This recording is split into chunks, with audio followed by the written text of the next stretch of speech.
टिपू सुलतान हिंदू विरोधी होता का? तर सध्या महाराष्ट्रात टिपू सुलतानावरून पुन्हा एकदा मोठा वाद सुरू झालाय. यात अनेक जण टिपू सुलतानाला चांगला माणूस म्हणतायत, तर अनेक जण त्याला हिंदू विरोधी म्हणतायत. पण इतिहासात याबद्दल काय म्हटलंय? चला जाणून घेऊया.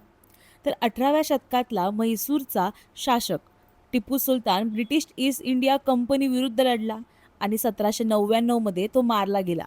काहीच दिवसांपूर्वी मालेगाव महानगरपालिकेत उपमहापौर यांच्या कार्यालयात टिपू सुलतानचा फोटो दिसला आणि सगळ्या हिंदू संघटनांनी आक्रमक होऊन ती फ्रेम हटवायला सांगितली.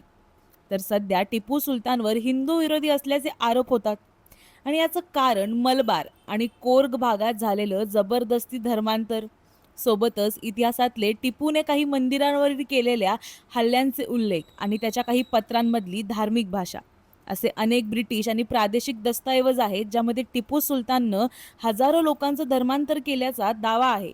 मात्र दुसरी बाजू सांगते की टिपू सुलताननं कर्नाटकातल्या शृंगेरी शारदापीठावर हल्ला झाल्यानंतर तिथल्या स्वामींना मदत केली होती. सोबतच टिपू सुलताननं काही मंदिरांना जमीन आणि देणग्या दिल्याचे शिलालेख आजही आहेत. त्याचबरोबर त्याच्या दरबारात अनेक हिंदू अधिकारी उच्च पदांवर कार्यरत होते, हेही इतिहासात आढळतं. त्यामुळे अनेक इतिहासकारांच्या मते टिपू सुलतान हिंदू विरोधी नसल्याचं मानलं जातं. तर धर्मांतराचे पुरावे मात्र टिपू सुलतान हिंदू विरोधी असल्याचं सांगतात. तुम्हाला याबद्दल काय वाटतं हे आम्हाला कमेंटमध्ये नक्की सांगा.